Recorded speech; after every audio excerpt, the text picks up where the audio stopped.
एक कहानी जो एक आवाज से शुरू होती है, एक ऐसी आवाज जो अंधेरी रात में मौत का पैगाम लेकर आती है। कहानी का नाम है काली रात का श्राप। शुरुआत में सिर्फ एक आवाज थी, एक ऐसी थाप जो रात के गहरे सन्नाटे को चीर रही थी और धीरे धीरे हर चीज पर हावी हो रही थी। ढम ढम ढम। ढोल की वो दहाड़ अब पूरे गांव को कंपा रही थी। हर थाप के साथ ना हवा भारी होती जा रही थी, सांस लेना मुश्किल था। ऐसा लग रहा था मानो किसी ने पूरे गांव पर एक गीला अंधेरा कफन उड़ा दिया हो। और इसी भयानक आवाज का पीछा करते हुए गांव के 3 नौजवान अर्जुन, राकेश और देव गांव के चौपाल की तरफ भागे। उन्हें जानना था कि आखिर इस दहशत की जड़ कहाँ है। लेकिन चौपाल में पहुंचकर जो नजारा उन्होंने देखा वो ऐसा था जिसने उनकी रूह तक कंपा दी। चौपाल के अंदर घना अंधेरा था, लेकिन फिर भी जो उन्होंने देखा वो किसी बुरे सपने से भी ज्यादा खौफनाक था। यहीं से चौपाल का वो खूनी सच सामने आने वाला था। चौपाल की दीवारें, उन दीवारों पर तस्वीरें थीं, पर ये रंग से नहीं, ताजे खून से बने गांव वालों के चेहरे थे। और सबसे डरावनी बात, वो चेहरे जिंदा थे। उनकी आंखें बहुत धीरे धीरे झपक रही थीं। ये मंजर देखकर राकेश की चीख निकल गई। उसकी आवाज में सिर्फ डर नहीं बल्कि एक भयानक सच को पहचानने की हताशा थी। वो कांपते हुए बोला, ये तो गांव वाले हैं, सबकी आत्माएं यहाँ कैद हैं। लेकिन इस हैवानियत के पीछे आखिर था कौन?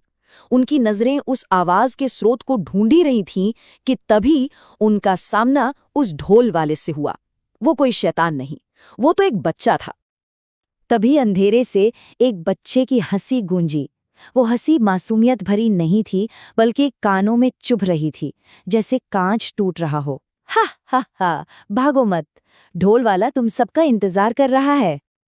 उन्होंने टॉर्च की रोशनी उस आवाज की तरफ की, और वहां चौपाल के बीचों बीच एक 7-8 साल का बच्चा खड़ा था, जिसके हाथ में एक टूटा हुआ खिलौना ढोल था। लेकिन उसके चेहरे पर एक अजीब डरावनी मुस्कान थी, और उसकी आंखें, वो आंखें पूरी तरह से काली थीं, जैसे 2 गहरे बिना तल के कुएं। इससे पहले कि वो कुछ समझ पाते, उस बच्चे ने अपना ढोल फिर से बजाना शुरू कर दिया, और हर थाप के साथ दीवारों पर बने खूनी चेहरे चीखने लगे, खून की लकीरें छोड़ते हुए बाहर की ओर रेंगने लगे।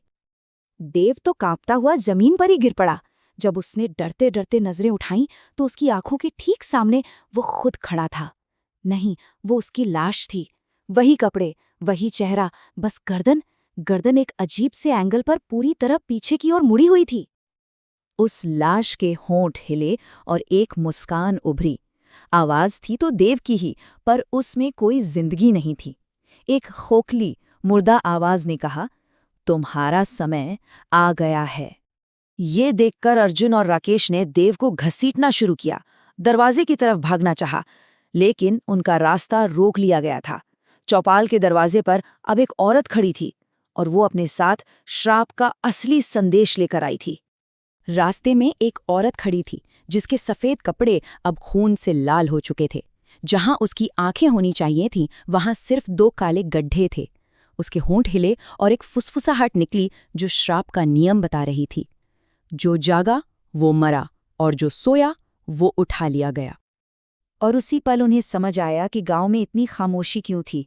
जो सो गए थे वो उठा लिए गए थे, और अब मुर्दों की पूरी फौज जाग चुकी थी।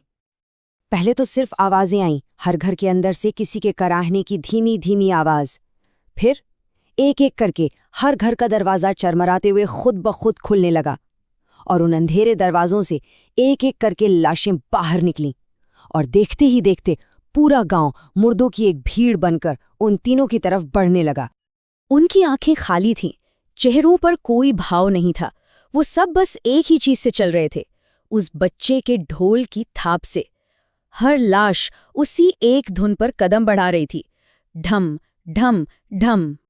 और इसी के साथ काली रात का श्राप पूरी तरह से जाग चुका था। अब सवाल ये उठता है कि जब ढोल की आवाज किसी के दरवाजे पर आएगी तो वो जागेगा या सो जाएगा।